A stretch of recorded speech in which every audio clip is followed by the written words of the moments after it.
Move into invocation with our roll call.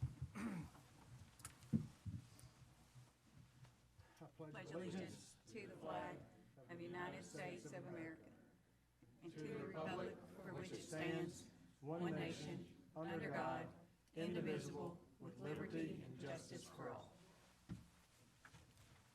Pray.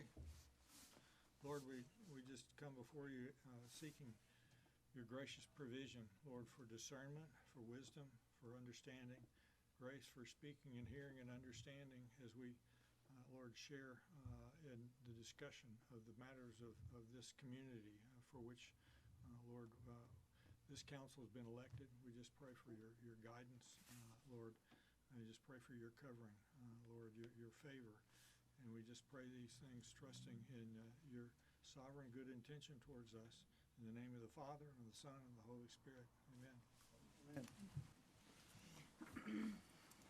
Kim, can we have the roll call? Yes, sir. Misty Cavanaugh. Here. Tony Space. Here. Adam Townsend. Here. Amy Cruz. Present. Frank Stevenson. Here. Chad Minzer. Here. Mayor, we do have a quorum. All right, our first order of business is the approval of the minutes from the special called meeting. That was a town hall meeting that we had at the community college. So Kim will read those minutes. It was called to order by Mayor Kevin Cotton. We had the Pledge of Allegiance and invocation by Councilmember Stevenson. We had the mayor and all city council members were present. We had approval of the minutes of August the 2nd, 2021, and we also had approval of minutes of August 11th, 2021. We had approval of bills and payroll. We had a department report from the fire department. We had resolutions to accept the offer to sell surplus property located at 900-912 South Main Street was adopted. A resolution to declare the receipt printers as surplus was adopted. A resolution to surplus 4 Mack trucks was adopted. We accepted a bid for a wastewater pump was approved. We also accepted a bid for a septic receiving station was approved. We had a resolution for supplemental residential development incentives were approved. We also had a request for Sugg Street to be closed for various states were approved, and an adjournment. Are there any corrections to the minutes? Do I have a motion to approve the minutes? Move. Do I have a second? A motion and a second. Any questions? All in favor say aye. Aye. Opposed? Hearing none, motion passes. Next, we have the approval of bills and payroll. Yes, our total general fund was $177,033.08. Total sanitation was $36,526.94. Total electric utility was $181,298.27. Total water filter is $49,921.85. Total wastewater collection and treatment is $175,281.48. We had an estimated biweekly payroll for governmental of $49,472, police $143,311, fire $131,641, transportation of $28,286, cemetery $7,672, park $15,877, sanitation $42,766, light fund $84,510, water and filter of $45,345. Wastewater treatment of $16,923, wastewater collection of $33,166 for a total estimated biweekly payroll of $598,968. Do I have a motion to approve the bills and payroll? So move. Have a motion, do I have a second? Have a motion and a second. Are there any questions? All in favor say aye. Aye. Opposed? Hearing none, we can pay the bills. Next, we'll move into the department reports. We have the Chief Steve Bryan with us to give us a police department report.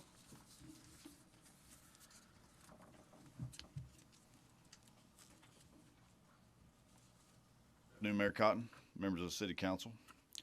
For the month of July, the police department answered 4,479 total calls, made 238 total arrests, 63 of which were felonies. We investigated 66 traffic accidents, issued 117 traffic citations, and the average response time was right at 5 minutes. So page 2, drug seizures for the month. The largest drug that we seized was marijuana, and the total seizures for the month was just over $23,000. page 3. Accidents, the highest times seem to be on Thursdays around 5 o'clock.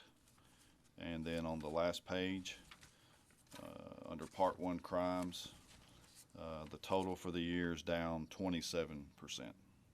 Be glad to take any questions if anybody has any. Anybody have any questions for Chief Bryan? All right, great job. Thank you, Chief.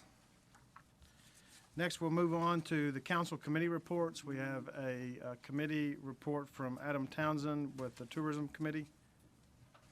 Mayor, council members, on Thursday, August 5th, there was a special call meeting of the Madisonville Tourism Committee and the Tourism Advisory Board.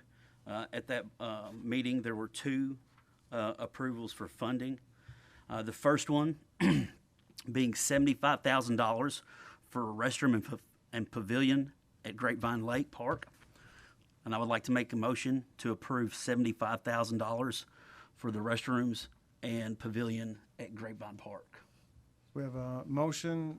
Do we have a second? Second. We have a motion and a second. Are there any questions?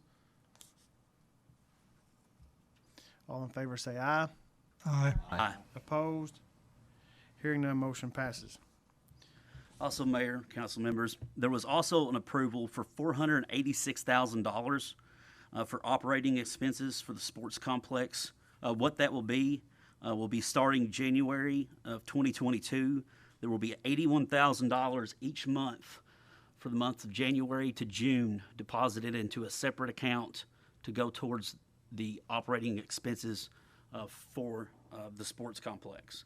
So I'm going to make a motion for a total of $486,000 for operating expenses, done as $81,000 monthly deposits. We have a motion for $486,000 for operating and debt service for the sports complex. Do we have a second? Second. We have a motion and a second. Are there any questions? This is from restaurant tax funds. Yes, yes. Correct. The questions? All in favor say aye. Aye. Opposed? Hearing none, motion passes. Thank you, that's it. All right, now we'll go into new business. We have the first reading of several ordinances. Kim will be reading those ordinances. There will be no vote on the ordinances tonight. However, the ordinances amending Chapter 114 of the City of Madisonville Code of Ordinances, once she has completed reading those ordinances that are presented, we will open that up for public comment. And then I will call your names out for you to come up and speak. When you do that, if you'll just come up to the podium, make sure you speak into the microphone so that everybody can hear as well as the council. So, and we do ask that you remember that we are here to serve you, and we do ask that you keep those comments down to 2 minutes. So with that being said, we're going to move to the first ordinance, which is ordinance amending Ordinance 93-12, Section 30. No, we're going to do the ordinance amending Chapter 114 of the City of Madisonville Code of Ordinances relating to mining in the underlying the City of Madisonville. Be it ordained by the City of Madisonville, Kentucky as follows. This is version 1 that I'm going to be reading. An ordinance amending Chapter 114 of the City of Madisonville Code of Ordinances relating to mining in and underlying the city. Chapter 114 of the City of Madisonville Code of Ordinances is hereby amended as follows. Chapter 114.02, Findings of Facts. The council further finds that in order to minimize the risk to future generations of its citizens from exposure to known and existing hazards caused by underground mining, that it is in the interest of the general welfare that further mining in and underlying the city be restricted as herein provided. Chapter 114.03, Regulations. It shall be unlawful to mine coal by the surface, auger, or strip method of mining within the city limits of the city. It shall be unlawful to mine coal by the long wall method of mining within the city limits of the city without the prior written consent of the owner or the surface estate. There shall be no mining of coal by the underground or deep shaft method of mining within the city limits of Madisonville except when the area identified on Exhibit A attached hereto and incorporated herein by reference, mining in all other areas of the city of Madisonville is expressly prohibited. Mining within the authorized area identified on Exhibit A shall be subject to the following restrictions. Number 1, no mining shall occur within 250 linear feet of any residence or occupied dwelling located on the surface estate without the prior written consent of the record title owner of the surface estate. If there are multiple owners of the property, consent must be obtained from all owners of legal age. Said written consent shall be filed of record in the Hopkins County Court Clerk's office. If the owner of the mineral estate does not own the surface estate overlying the mineral estate, there shall be no mining of coal without the prior written consent of the record title owner of the surface estate. If there are multiple owners of the surface estate, consent must be obtained from all owners of legal age. Said written consent shall be filed of record in the Hopkins County Court Clerk's office. Number 3, no coal shall be mined without the permitted area unless the coal is at depth of at least 650 below the surface. No mining related facilities except facilities relating to minor health and safety shall be located on the surface without the written consent of the surface owner.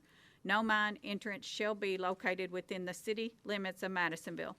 Number 5, it shall be unlawful to mine coal by the underground or deep method of mining even when the permitted area identified on Exhibit A unless the person or entity proposing to conduct mining operations provides unto the city of Madisonville prior to the commencement of said mining operations. A true, accurate, and legible map showing the area proposed to be mined, identifying thereon all existing residents and occupied dwellings located on the surface of the area proposed to be mined. B, written consent from all record title owners of the surface estate for mining operations to be conducted underlying the surface estate where the surface and mineral estates are not owned by the same person or entity. Number 6, once mining operations have commenced within the permitted area identified on Exhibit A, the person or entity conducting such mining operations shall provide unto the city true and accurate mining maps with supported mathematical calculations showing the amount of coal mined and removed from the property which shall not exceed 50% of the original coal in place, leaving at least 50% of the coal in place to be support the surface estate.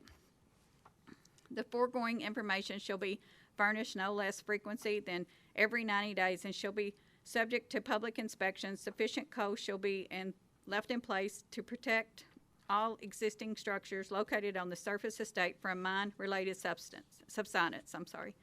Number 7, all mining operations shall be conducted in compliance with all applicable state, federal, and local laws, rules, and regulations applicable to said mining operations. Number 8, if a surface owner consents to mining operations beneath the surface estate, at a request of the owner of the surface estate, the person or entity conducting the mining operations will provide at its own expense to the owner of the surface estate a pre-mining survey of any occupied dwelling located on the surface estate to establish a baseline showing the condition and the state of the repair of the property prior to the commencement of mining operations.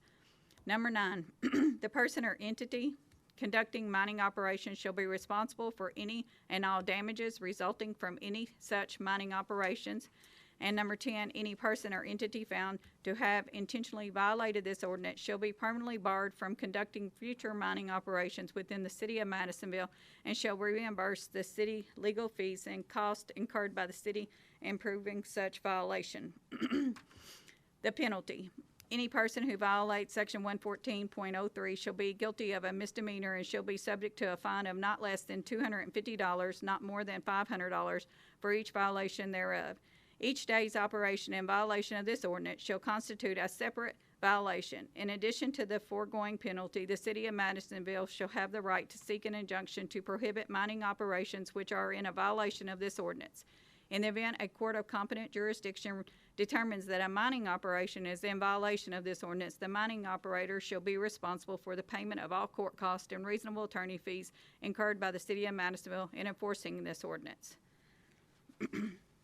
Go on and start version 2. Version 2. I'm only gonna read number 3. No coal shall be mined within the permitted area unless the coal is at depth at least 450 below the surface. Okay, at least 450 feet below the surface. And then I'm gonna go on to, that's the only thing that changed in version 2. In version 3, the only thing that is changing, I'm gonna read paragraphs 2 and 3. Under regulations, if there are occupied dwellings on the surface estate, no coal shall be mined underlying the surface estate of such property without the prior written consent of the owner or owners of the occupied dwellings. Said written consent shall be filed of record in the Hopkins County Court Clerk's Office. Number 3, no coal shall be mined within the permitted area unless the coal is at depth of at least 450 below the surface. And then on version 4 of this ordinance, the only thing is changing is on paragraphs 2 and 3. If there are occupied dwellings on the surface estate, no coal shall be mined underlying the surface estate of said property without the prior written consent of the owner or owners of the occupied dwellings. Said written consent shall be filed of record in the Hopkins County Court Clerk's Office. No coal shall be mined within the permitted areas unless the coal is at depth at least 650 feet below the surface. And that's all I'm reading. All right, so I'm gonna turn it over to Joe Evans. I know it was difficult for you all to follow that without having copies in front of you, but you're certainly welcome to get copies of the 4 versions of the ordinance. First of all, I want everyone to understand this, even under all 4 versions, there is no blanket authorization being given to anyone to mine underlying all of the city of Madisonville, period. Stop, full stop. It is only in certain designated areas. Under all 4 of the versions that are under consideration, no mining shall occur within 250 linear feet of any occupied dwelling without the consent of that dwelling, period. I know in previous versions of the map, there was some concern, especially out in the Oakwood Lane area. If you will look at the latest version of the map that's under consideration, the Oakwood Lane area has been modified substantially. There is no mining under any house in Oakwood Lane. You also need to understand that under all 4 versions of the ordinance under consideration, the coal company is required to leave at least 50% of the coal in place to support the surface. Under all 4 versions of the ordinance under consideration, if the mining company causes any damage, they are responsible for the damages. So, but the basic differences are the first version says that you can only mine with the consent of the surface owner and at a depth below 650 feet.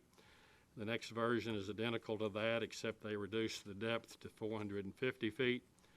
The third version requires the consent of the surface owner only if there is an occupied dwelling on the surface, and it permits mining at 650 feet, and then the last version permits mining at 450 feet. So all of them require 50% of coal in place. All of them require that no mining take place within 250 linear feet of any occupied dwelling. And all of them provide that if damages are caused, coal company has to be responsible for them.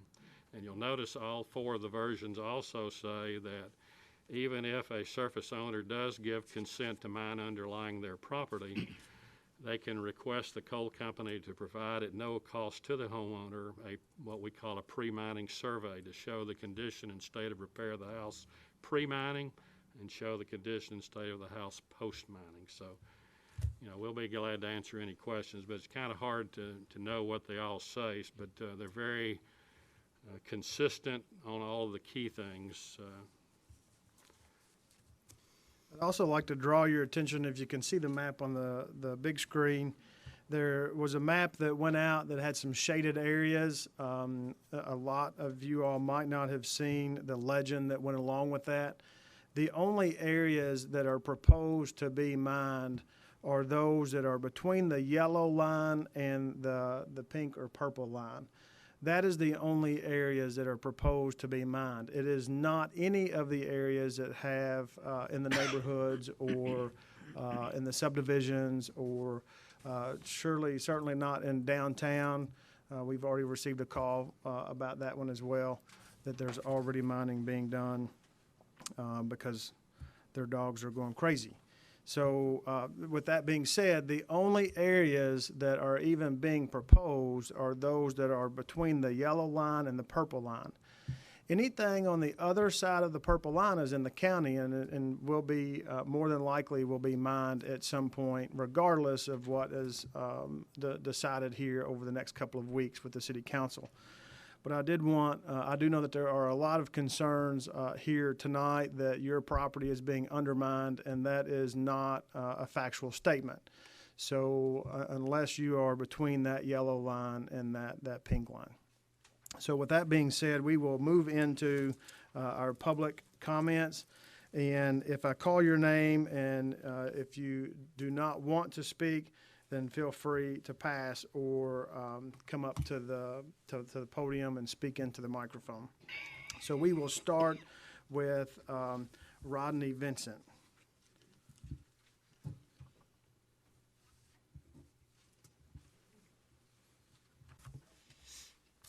My name is Rodney Vincent, and I live at 556 Hunters Glen. First, I want to say thank you for your willingness to serve. I know it's not easy at times, and such as this, but I appreciate your willingness to help our community. Also, want to thank each one of you who responded back to communication I sent.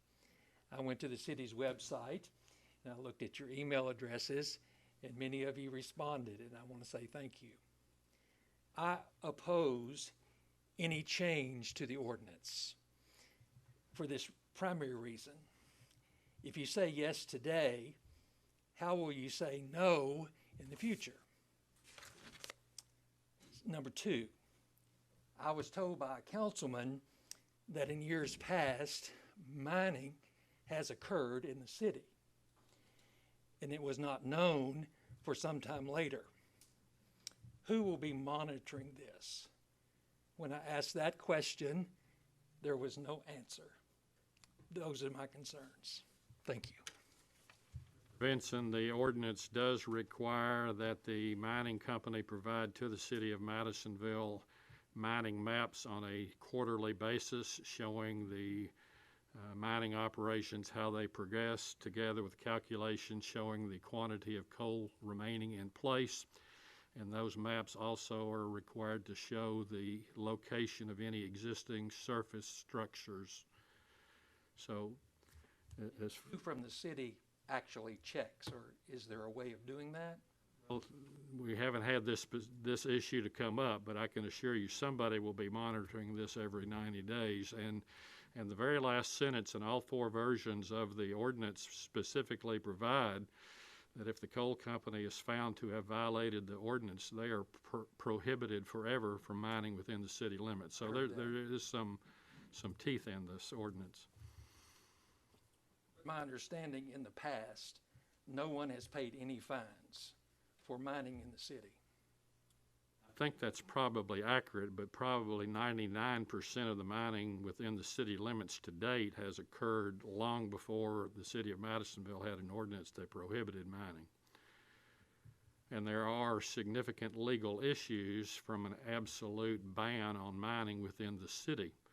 If you prohibit a property owner from all beneficial use of their property, a certainly good argument can be made that that constitutes a condemnation of that property owner's asset for which the city would have to pay compensation. So right now we have an absolute prohibition.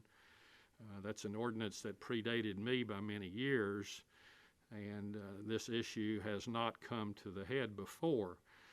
The coal companies, during my 28 years as city attorney, have been good corporate citizens, and although they have recognized that it may constitute a taking if this ordinance was enforced, they have said, we're going to not voluntarily mine against the wishes of the city. We're a good corporate citizen. now that the issue is brought to the front, we've got to take a look at our existing ordinance and say whether it's a valid ordinance or does it expose the city to potential liability. That's why we're looking at it this way. Mr. Dunn, the federal government oversees those maps as well by coordinates. Is that correct? That's right. Thank you. Nancy Kelly.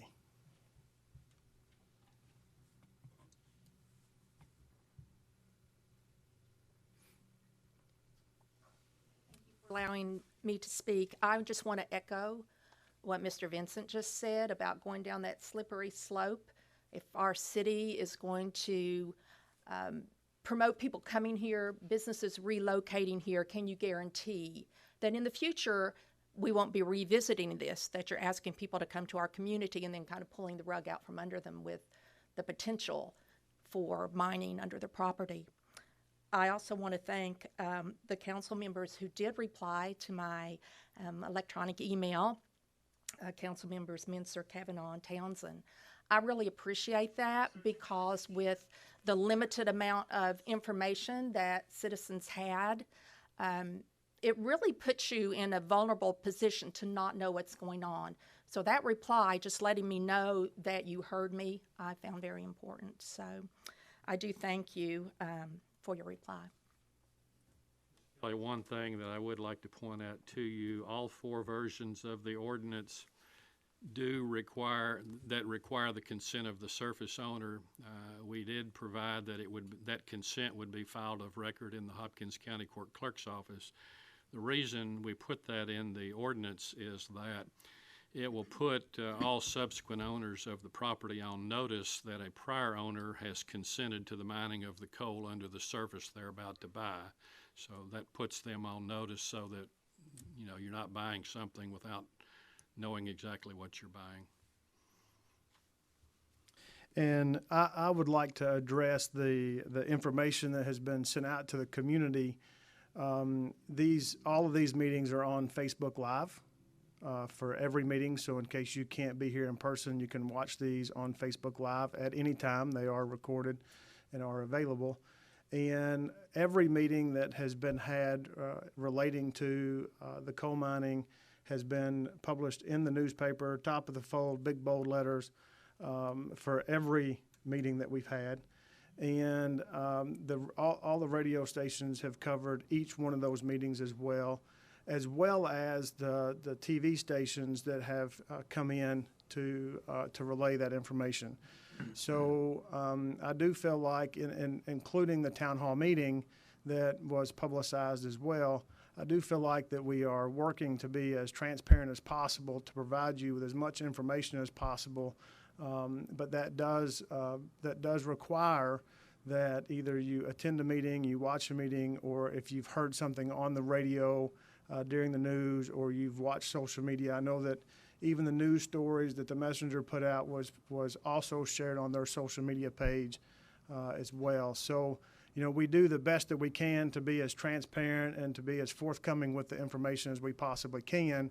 It does require that that you all do pay attention to those forms of communication, because that is what we have available to us to be able to get that information out to. Just to respond to that, I think for me, the issue was not being able to get a really good map and different versions of those maps. Everything I saw was like a picture of a picture. And so it was hard to really get an idea of where those yellow lines fell against the property lines of my neighborhood. Right, and I would agree 100% with that, and that's why we did ask for Warrior Coal to come back with some new updated maps so that we could dial that in a little bit closer and we could see a better idea of what that looked like. So thank you for clarifying that, Ms. Kelly, and thank you, Mr. Dunn, for providing those updated maps. Matt Floria. Okay, thank you, sir. Angela Wolf.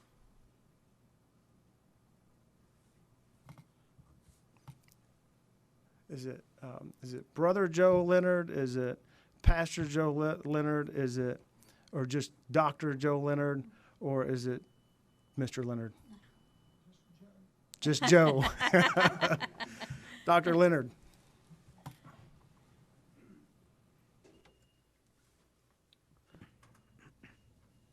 My questions have already been answered. Mr. Vincent's questions were pertinent to mine because I live on the same street that he does. I've been here for 20 years. I've traveled across this city many times. I've seen what undermining has done to certain areas of the town, to some of the homes that have been affected by this. And so I say that to say this: I'm against any mining under any resident in the city limits of this town. It seems to me if my house is there and it's undermined, how is that going to affect the sellability of my house if a person goes and they find out, well, this home has been undermined, but this one next to it for sale is not? Well, is that going to affect the sellability of my house? But here is several questions that I'd like to have answered. Number one, if the council were to vote and say no to the mining company within the boundaries of those yellow lines, as you so state, if you say no to them, what is their recourse?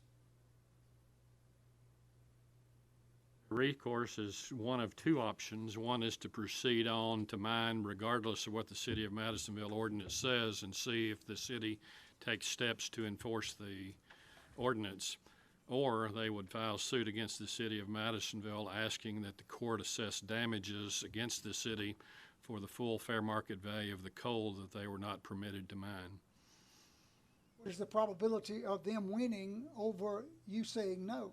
Does that bother you? Does that affect you? Does that have any effect on your voting? Whether you will stand with the people of the community that would vote? I know in my area, most everybody would say, no, we don't want any mining in that particular area.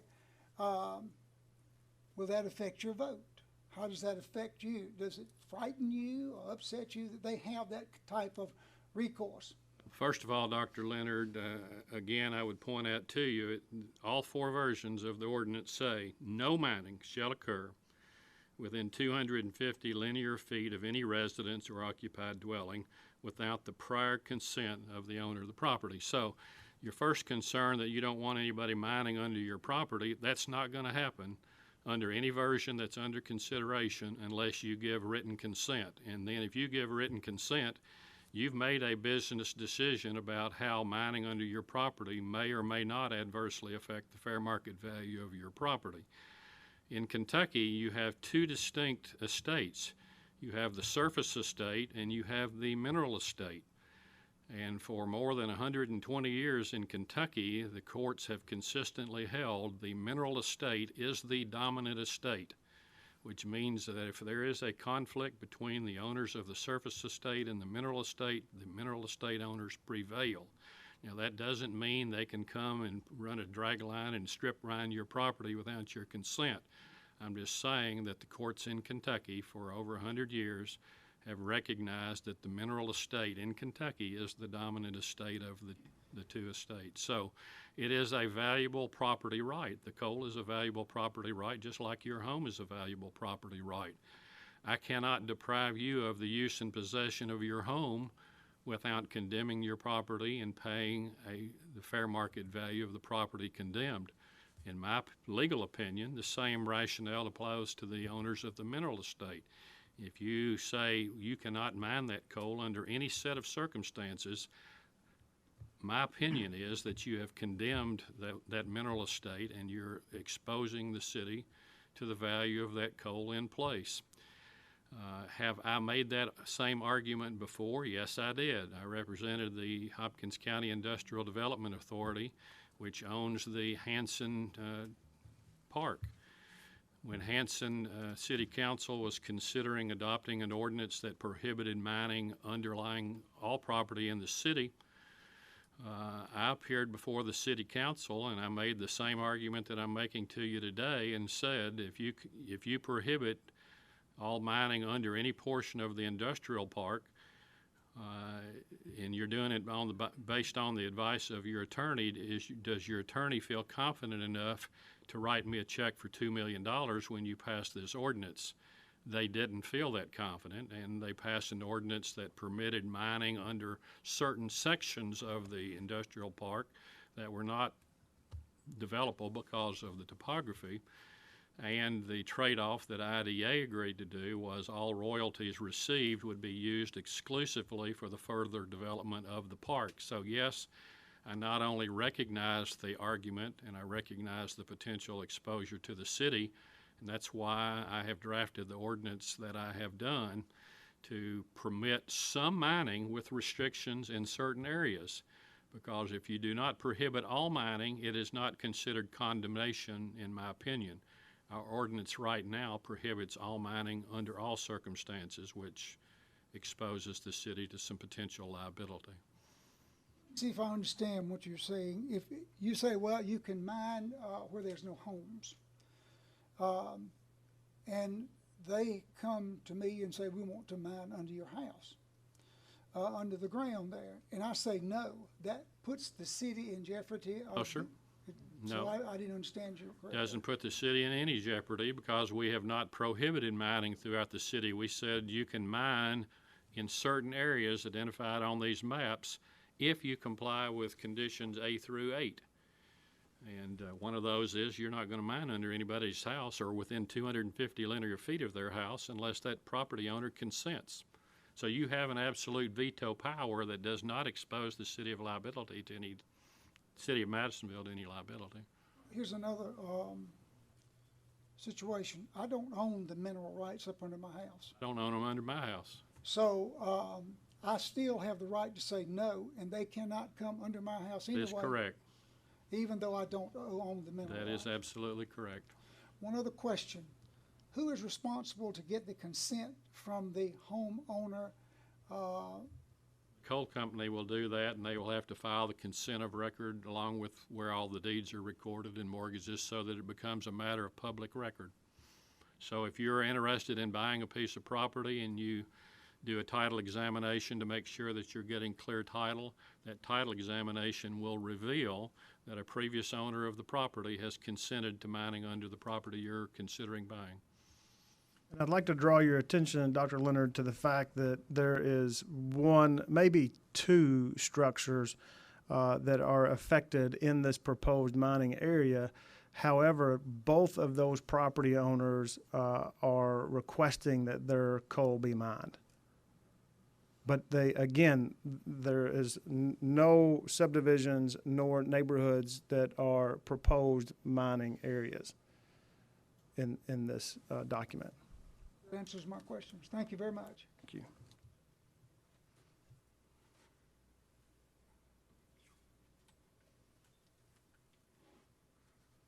Ms. Mildred Littlepage. Oh, sorry. Yes, I'm the land on Brown Badger Loop, and it's farmland. It has been farmland for 5 generations.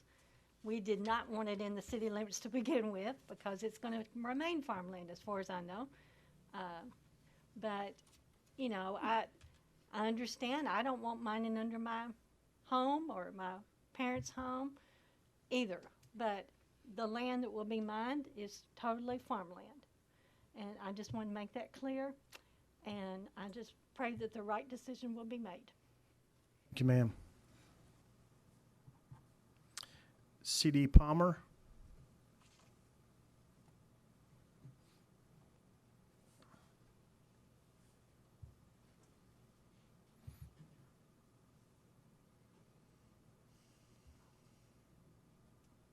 My name's C.D. Palmer. I've been a resident of Madisonville for 46 years. And I oppose amending this mining ordinance. You know, you look at the original ordinance, it's a very simple document. I've got a copy here. You boil it down, in essence, it says no mining within the city limits of Madisonville. And that's exactly what I am for. You know, the purpose of the original ordinance, and this is quoted from the ordinance itself, is to regulate and control the mining of coal in and underlying the city and to regulate and control the injurious effects on the people and resources of this city. You know, and I believe if the amendment is passed, that purpose of the ordinance will not be accomplished. The original ordinance was passed in 1970. It was simple. It had one goal, and that was to protect the citizens of Madisonville and their property. The amendment as proposed shifts that focus drastically to the financial concerns of a specifically identified entity, Warrior Coal. You know, I sat here and listened to the clerk read those proposed ordinances, and it's a lot of words, and in my mind, it's specifically geared to allow Warrior Coal to do what Warrior Coal wants to do.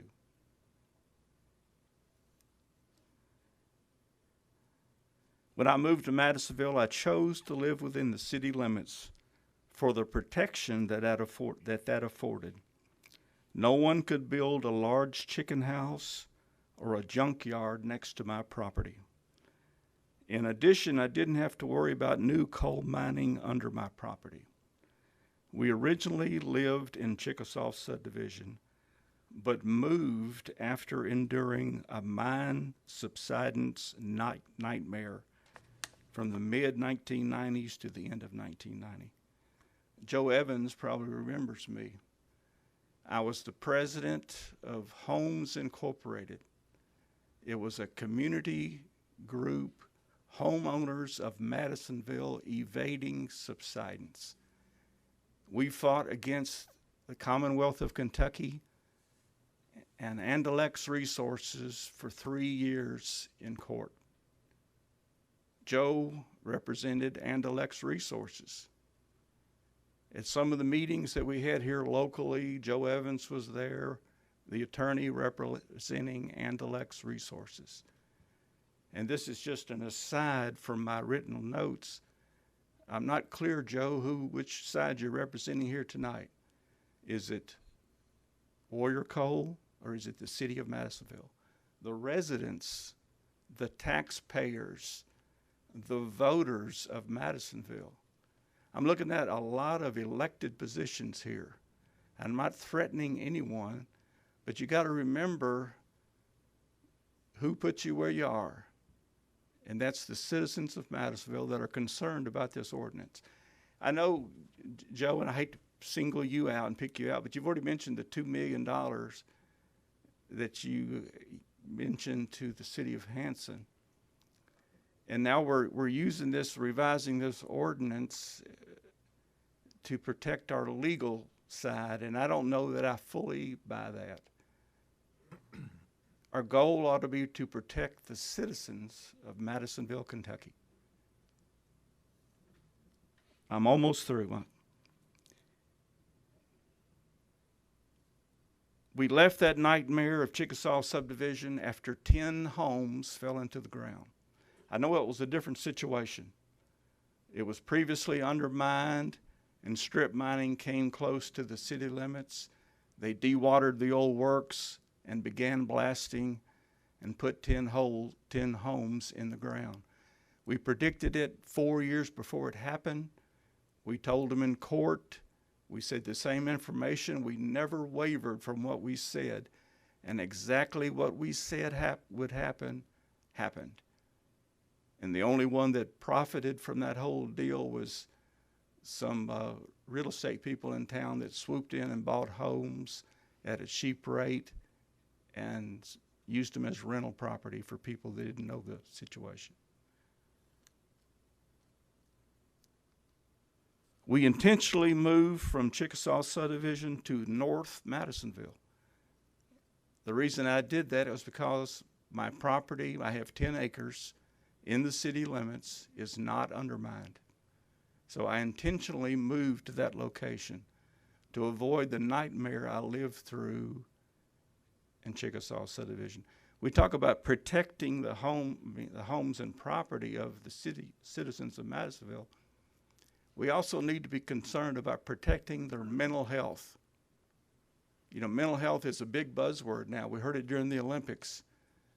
My mental health was shot.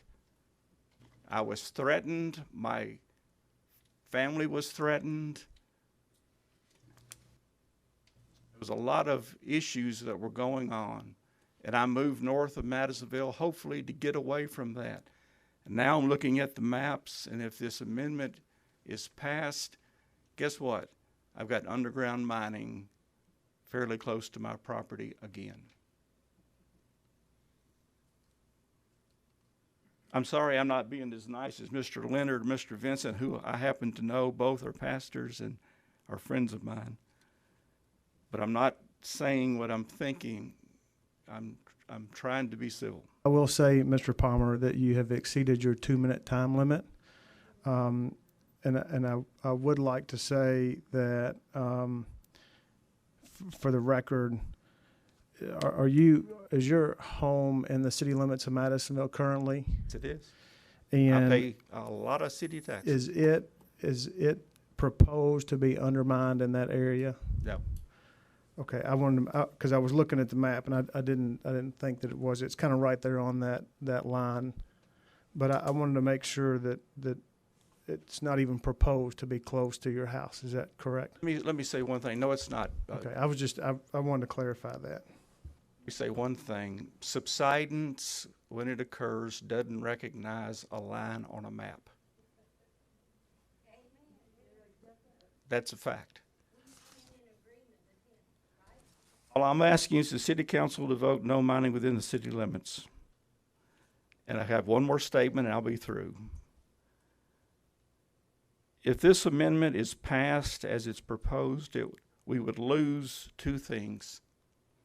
We would lose a degree of safety and protection for the citizens, taxpayers, and voters of Madisonville, and the trust of the city council and the mayor. Thank you very much. I'd like to respond briefly to Mr. Palmer. He started out by saying it appears that the city council is doing exactly what Warrior Cole wants us to do. Nothing could be further from the truth. They started out with a particular proposed area when they heard the concerns of the city and the city council and the mayor. They revised that map. They brought it back. There were still concerns. They addressed those in a competent, professional manner. Mr. Palmer, I have never represented Warrior Cole, and any insinuation you might have that I'm laying down for them is 100% wrong, and I resent it.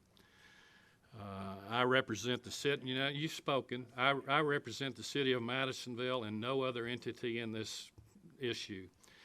I am doing exactly what I believe to be in the city's best interest. You may disagree with me, and you're entitled to disagree with me, but when you challenge my integrity, I'm not going to sit here and listen to that, okay? To my knowledge, I have not represented any coal companies for the last 10 or 15 years. Yes, I did represent Alliance Coal and Cimarron in litigation in 1986 that went on for 26 days, the longest trial in the history of Hopkins County. Situations have changed, and I'm here to represent and to protect the interest of the city and not to expose it unnecessarily to potential cost and litigation, period. That's my only interest. Mr. Jerry Markham.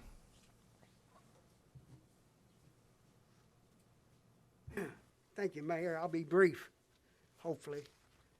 I'm a mineral owner in the city of Madisonville, and I've been a resident of Madisonville for 68 years. And I bought the property, the 17 acres that's in the city, I bought that property in 1986, after the ordinance was written.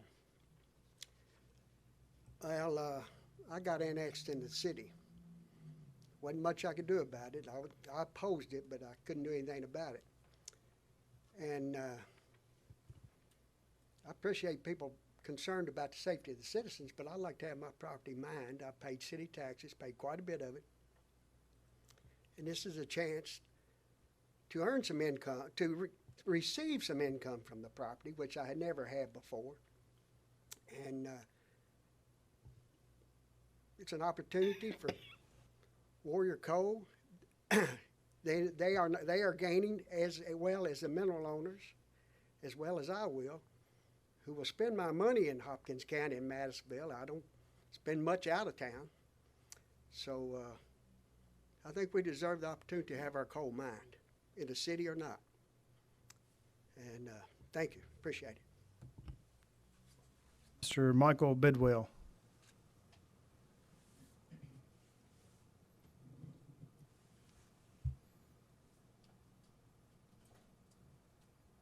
Mayor, city council members, esteemed citizens, I've got three things that I'd actually like to get looked into. What mining restrictions are we going to have around wetlands, aquifers, and springs? I hear a lot about restrictions around houses, but nothing about our natural resources. Second thing I'd like to find and get addressed is what noise and nuisance ordinances are we going to have in place for operations and limitations thereof? Because where I came from, I've only been here in Madisonville, Kentucky for the past 3-ish years. I moved from Castle Rock, Colorado. We did have an operation running there to actually run an aquifer source around 10 miles. And they ran operations day and night, and it was a mess.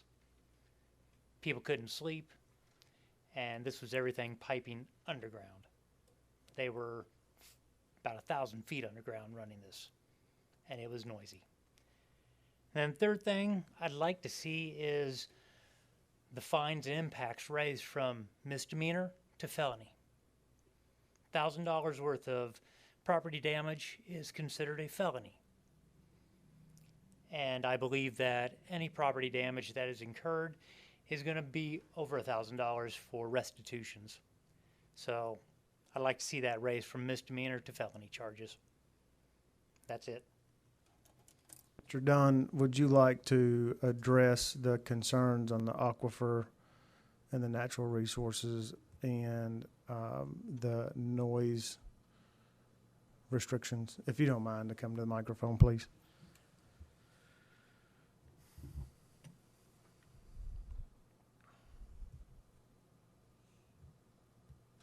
Hello, Micah Dunn with Warrior Coal. I'm Warrior Coal's land agent.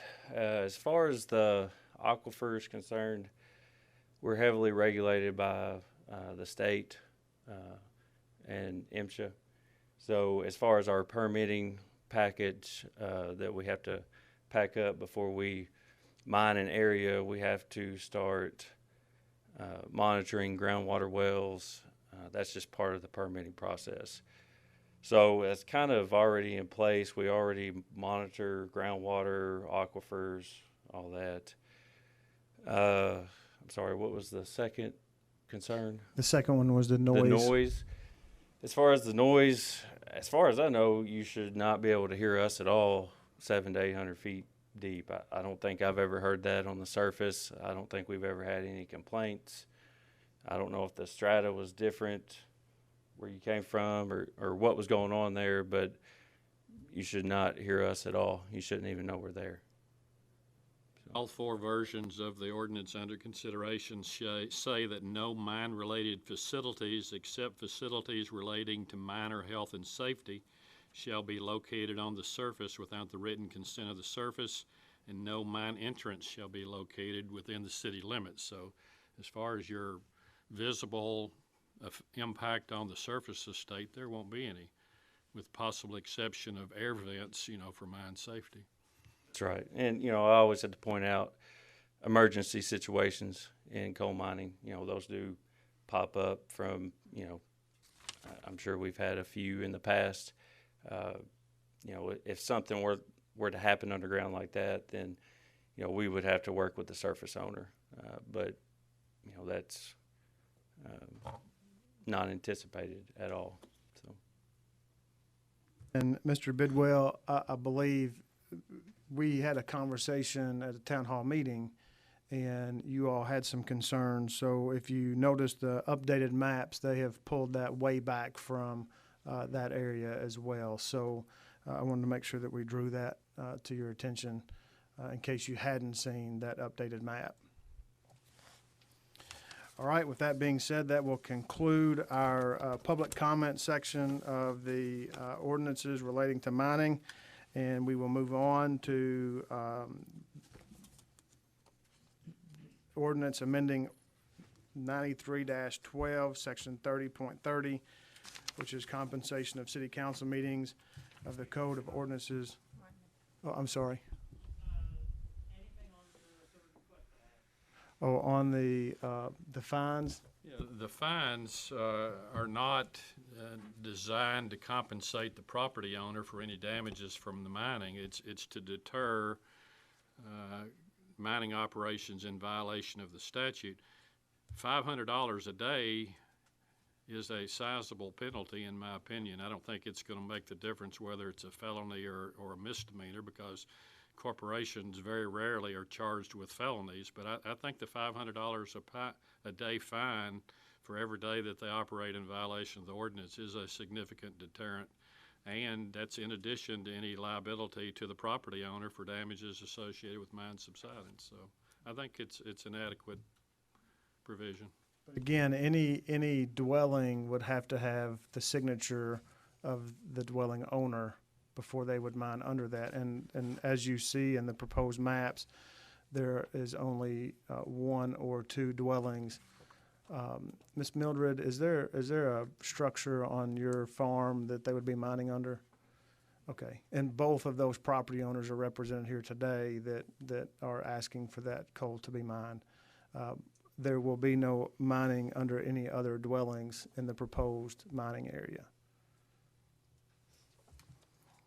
Okay, so Kim, if you'll read the ordinance amending 93-12, section 30.30 of the Code of Ordinances for the City of Madisonville, Kentucky.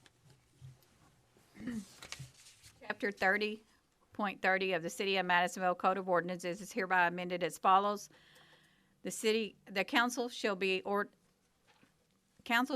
by ordinance fix the compensation of every elected city officer not later than the first Monday in May in the year in which the officer is elected. An elected officer's compensation shall not be changed until after his election or during his term of office.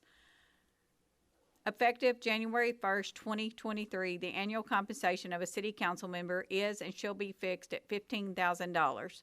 The amounts stated above shall be subject to adjustment as provided in KRS 83A.070 and as provided in Chapter 30.34 of the Code of Ordinances. And then the next one is the ordinance amending ordinance 93-12, section 30.30 of the Code of Ordinances relating to the mayor of the City of Madisonville. And before you read that, I do want to draw attention. This is, and Adam, if you want to speak on that. So this ordinance, while some ordinances do come from the city to the council to be addressed, this is an ordinance that I drafted myself and have proposed. There was nothing that came from the city or the mayor in any of these discussions when it came to setting the possible future salary of the mayor.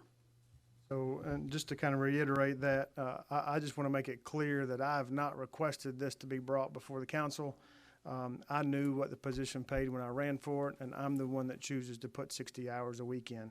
So it is not a request from me to the council, but this is a council request to the council.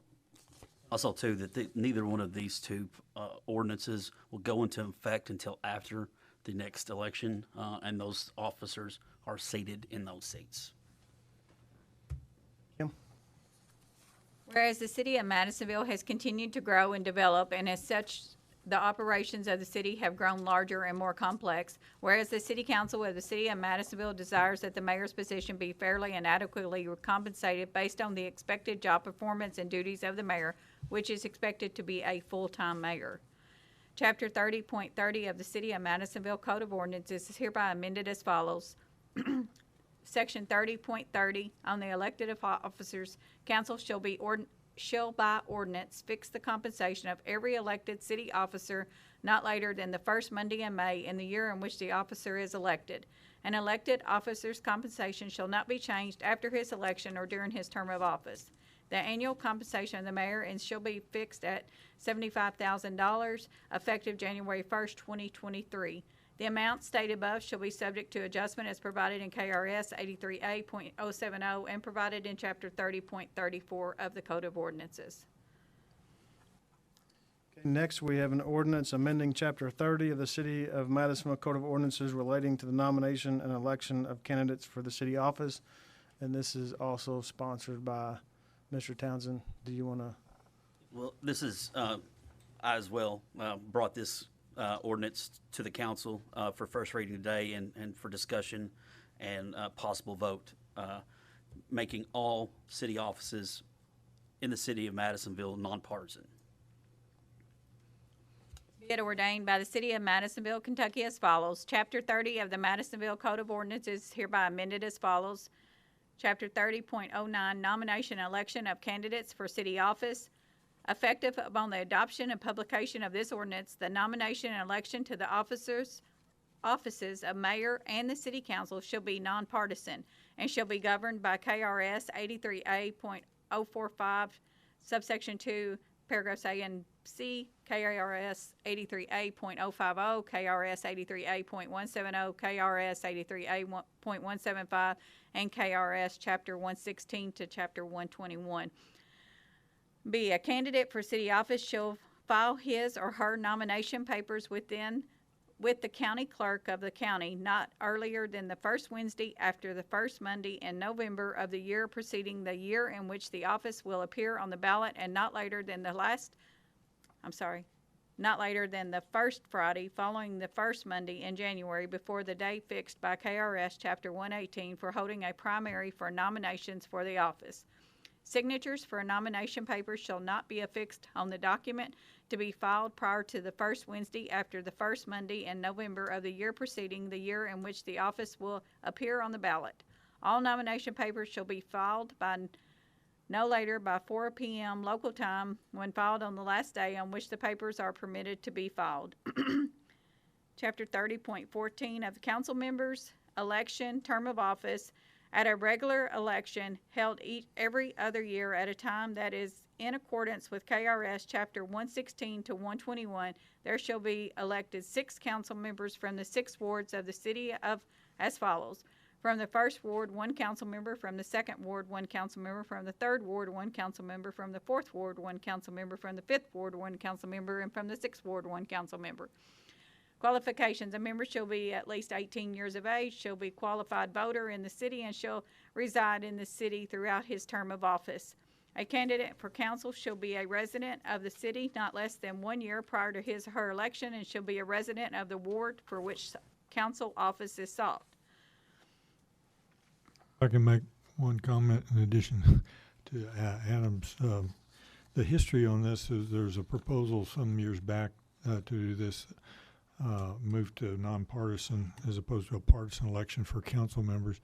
The primary objection registered by citizenry at that time was that there's 2 ways cities can do this under the statute, and the one proposed previously eliminated, there just was never going to be any primary with the nonpartisan election. This proposal still has the potential for a primary if there's more than 2 candidates filing for the ward office, preserving the citizens of that ward's ability to have a voice in who goes to the ballot in the general election when there's more than 2 people who file. The previous proposal didn't have that opportunity. If there were 3 or 4 or 5 people who file, they all go to the general election. And that was objectionable because that primary allowed the sorting of who goes to represent the ward to the ward itself in a primary. But that's not necessary under the statute here proposed if there's only 2 candidates that file in the first place. Thank you, Frank. All right, next one we have is an ordinance amending Chapter 118 of the City of Madisonville Code of Ordinances relating to alcoholic beverages. And I'm only going to read portions of this because this ordinance is only being amended in certain portions.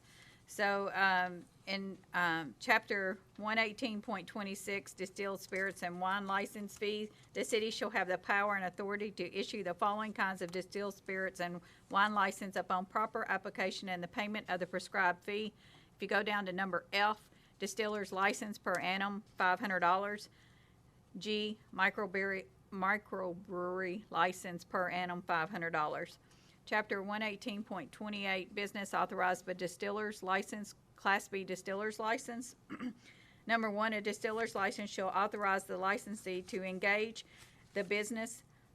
in the business of distiller at the premises specifically designated in the license to maintain aging warehouses and to transport for himself or himself only any alcoholic beverage which he or she is authorized under license to manufacture or sell. The licensee shall transport alcoholic beverages only by a vehicle operated by himself or herself, which has affixed to its sides at all times a sign, a form, and size prescribed by the state board containing, among other things, the name and license number of the licensee. No distilled spirits shall be transported on the same truck or vehicle as malt beverages except by a common carrier unless the owner of the truck or vehicle holds a distributor's license. Number 2, the manufacture of distilled spirits at the distillery shall not be less than 600 gallons in 1 year. Distillers that produce 50,000 gallons of less of distilled spirits per calendar year at this premises shall obtain a distiller's license, Class B craft distillery. And then we're going to go over to Chapter 118.28, subsection 2. Business authorized by a microbrewery license, microbrewery permitted to sell malt beverages produced on the premises for on-premises or off-premises purposes without transferring physical possession to a distributor if the microbrewery meets reporting requirements and has both a retail drink license and a retail package license. Microbrewery to pay wholesale and excise taxes on sales of malt beverages sampling by employees.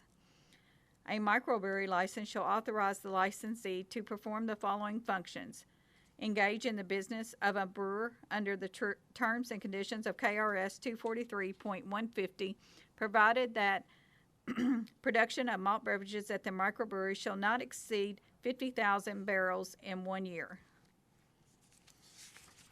And then if you'll go over to page 3 and Chapter 3, in accordance with the provisions of this section, a microbrewery license holder may hold retail drink and package license both on and off the premises of the microbrewery. The holder of a microbrewery license is exempt from the provisions of KRS 244.570 and 244.590 as applied to any retail license held by the microbrewery license holder, and from any other sections that would restrict the co-ownership of the microbrewery license and any retail license described in this section. B, sell malt beverages produced on the premises of the microbrewery for on-premise purposes without having to transfer physical possession of those malt beverages to a licensed distributor, provided the microbrewery possess a retail drink license for those premises. Number 2, the microbrewery reports and pays all taxes required by subsection 5A and B of this section to the Department of Revenue at the time and in the manner required by the Department of Revenue in accordance with its powers under KRS 131.133, and C, sell malt beverages produced on the premises of the microbrewery for off-premises purposes without having to transfer physical possession of those malt beverages by a licensed distributor, provided that 1, the microbrewery possess a retail package license for these premises, and 2, the microbrewery reports and pays all taxes required by subsection 5A and B of this section to the Department of Revenue at the time in the manner required by the Department of Revenue in accordance with its powers under KRS 131.130, subsection 3. And then we're going to go over to the hours of sale. Chapter 118.61, Class B distillers retail sales. Premises for which there has been granted a license for Class B distillers retail sales and shall be permitted to remain open between the hours of 6 a.m. and 12 midnight, Monday through Saturday, and from 12 noon until 12 midnight on Sunday. That's all of that. Adam, did you get lost on the first page? Does she need to reread that? think she, I mean, I was, oh, wait, I don't know. You can hear that in 2 weeks. Yeah. Next is an ordinance amending Chapter 96 of the Code of Ordinances of the City of Madisonville relating to property tax. Just read those three sections. Thank you.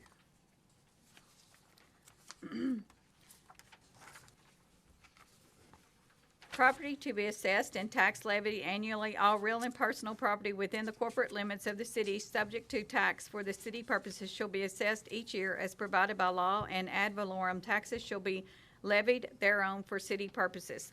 We're gonna go down to the due and delinquency dates.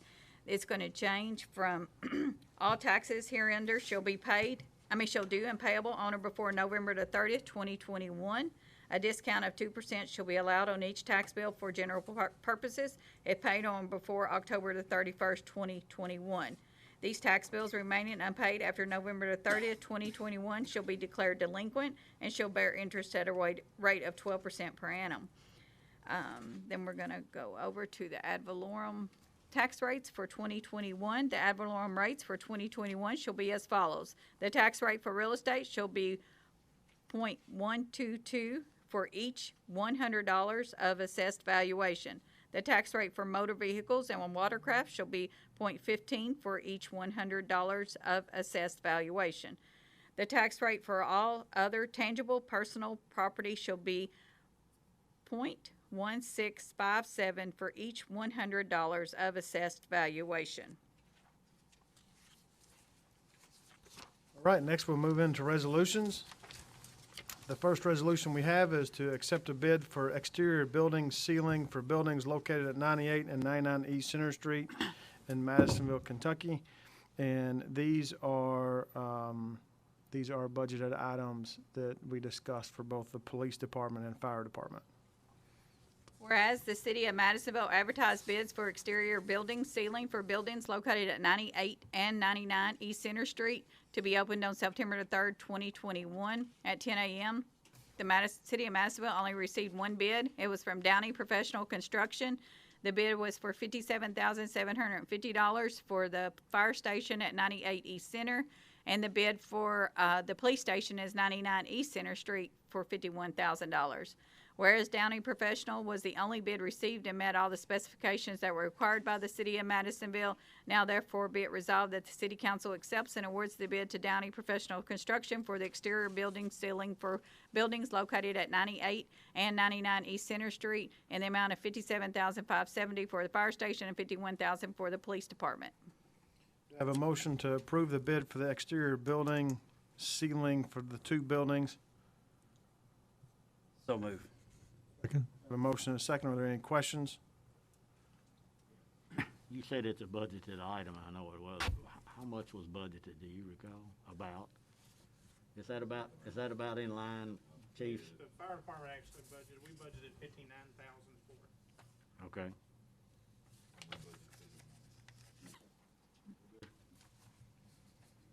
I have a motion and a second. Are there any other questions? All in favor say aye. Aye. Opposed? Hearing none, motion passes. Next, we need to accept a bid for surplus Mack trucks. Whereas the city of Madisonville opened bids to sell 4 Mack trucks on September 2nd, 2021 at 10:30 a.m. And whereas the city of Madisonville received one bid on each truck as shown below. It was from New Way Fleet Force, and on the 2021 Mack TE64 it was $205,177. And then on the 3 2021 Mack LR46s, it was $233,522 each. Whereas the New Way Fleet Force was the only bid for all of these Mack trucks. Therefore be it resolved that the City Council accepts and awards the bid to sell Mack Truck 1, 2, 3, and 4 to New Way Fleet Force for $205,177 for the 2021 Mack Truck TE64, and for the 3 2021 Mack Truck LR46 is the sum of $233,552 each. Right, do I have a motion to approve or to accept the bids for the surplus Mack trucks? Move. I have a motion and a second. Are there any questions? Is this what we were expecting to get back?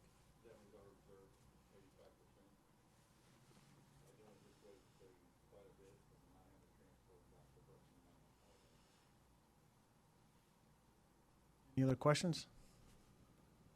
I have a motion and a second. All in favor say aye. Aye. Opposed? Hearing none, motion passes. Next, we have a resolution to reject the bids for construction of restroom facilities and parking lot and walking trail at the Cherry Park and permission to rebid the restroom facilities.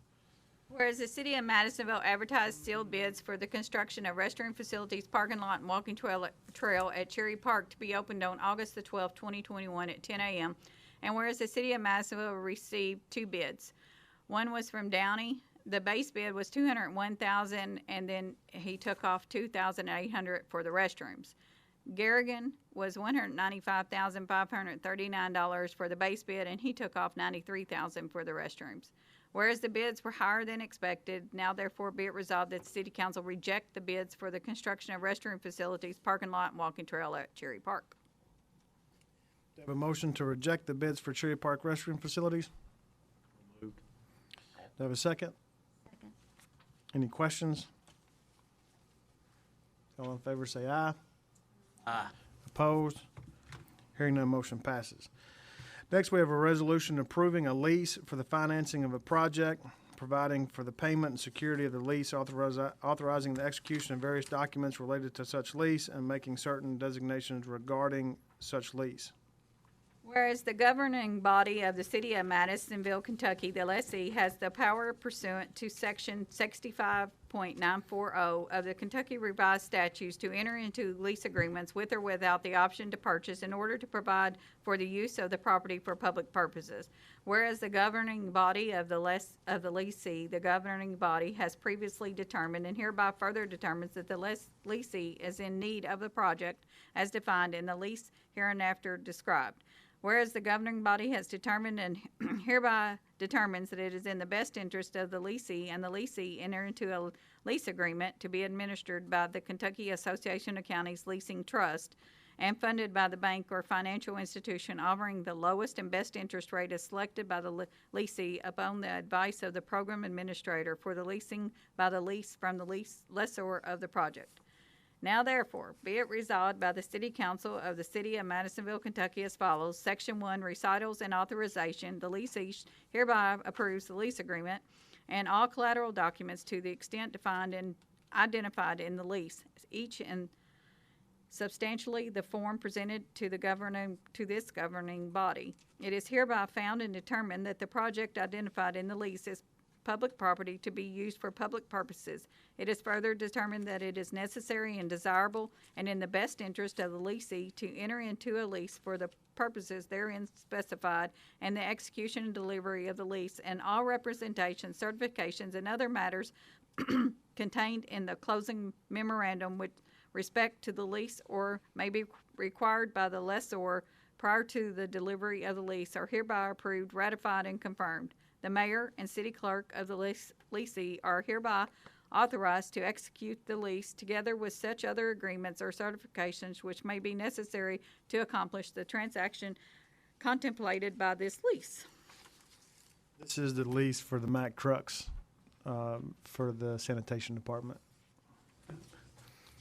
Kind of got confused on those leaseors I thing. I know what I was reading. Do I have a motion to approve the lease through CAECO for the sanitation department trucks? We'll move. Do I have a second? Second. I have a motion and a second. Are there any questions? All in favor say aye. Aye. Opposed? Hearing none, motion passes. Next, we have a resolution to declare building a surplus. Whereas the city of Madisonville has a building known as Barn C at Mar Park to be declared as surplus. Whereas the city of Madisonville requests to dispose of the building by means appropriate according to KRS 82.083. Now therefore be it resolved as follows. Barn C building is now declared as surplus property. The city is authorized to dispose of the building by means according to KRS 82.083. Do I have a motion to approve surplus of building C at Mar Park? So move. Have a second? Second. I have a motion and a second. Are there any questions? Barn C. Okay, Barn C is I'm looking for. I've looked for it. Looked it up, and I So, couldn't find anything. Barn A is the new event barn. Yeah. B's. Barn B is the one that's under construction right now. Barn C is right next door to it. So it's the open Supposed to do shed. with Barn Right. C, though. It is, excuse, We surplus. You gonna tear it down yes. and try to, you gonna try to sell the parts? Is that the plan? It is a 40-year-old building with old metal on it that was nailed up instead of screwed up. So I'm not sure that selling will be the direction that we'll have to go. But we do need to surplus it before we can tear it down. And the plan is to tear it down. Its potential use is superfluous with the construction of the new maintenance barn. Correct. We have a motion and a second. Any other questions? All in favor say aye. Aye. Opposed? Hearing none, motion passes. Next, we have a municipal order for the reappointment of Jenny Gibson to the Historic District Commission. It shall be and hereby is ordered by the City Council of the City of Madisonville, Kentucky as follows, that Jenny Gibson shall be and hereby is reappointed to the Historic District Commission. Her term shall be for 3 years, ending September the 8th, 2024, and that Jenny Gibson shall serve in accordance with the laws of the United States of America and the Commonwealth of Kentucky and the ordinances of the City of Madisonville. Do I have a motion to approve the reappointment of Jenny Gibson to the Historic District Commission? Moved. Do I have a second? Second. Any questions? All in favor say aye. Aye. Opposed? Hearing none, motion passes. The next municipal order that we have is the reappointment of Dean Sheets to the Historic District Commission. Dean Sheets shall be and hereby is reappointed to the Historic District Commission, that the term of Dean Sheets shall be for 3 years and ending September the 8th, 2024, and that Dean Sheets shall serve in accordance with the laws of the United States of America and the Commonwealth of Kentucky and the ordinances of the City of Madisonville. Do I have a motion to approve the reappointment of Dean Sheets to the Historic District Commission? Moved. Do I have a second? Second. I have a motion and a second. Are there any questions? All in favor say aye. Aye. Opposed? Hearing none, motion passes. Next, we have items for discussion. We have permission to bid restroom facilities at Cherry Park and Grapevine Lake. So this is because Cherry Park came in so far over budget, we were going to take a piece out of that, which was the restroom facilities and picnic pavilion, and just bid that out separately. And the plans happen to be the same plan as the restroom and pavilion facilities that we would be putting out at Grapevine Lake as well. So we would like to go back out for bid for Cherry Park and then go out for bid for Grapevine Lake for the restroom facilities. Do I have a motion to approve to go out for bid for the restroom facilities at Cherry Park and Grapevine Lake? So moved. Do I have a second? I have a motion and a second. Are there any questions? He's gonna go out bid together at the same time, or are they separate? They will go out in separate bids. We'll have to have one bid for Cherry Park and one bid for Grapevine Lake, but we will put them out at the same time. But they will have to be two separate bids. Are we gonna rebid the walking trail? We will revisit that at some point. Again, that came in so far over budget that it was not within the funds that were set aside for that project. For it? Huh? Or do we have a grant for it? We had $20,000 to go towards that project, which is why we selected one of the items on the list to try to get accomplished. Any other questions? All right, I have a motion and a second. All in favor say aye. Aye. Opposed? Hearing none, motion passes. We did remove from the agenda tonight the permission to bid water replacement project for Bartlett Avenue due to the fact that we are waiting on Penn Isle Area Development District to get back with us with some information before we put that out for bid.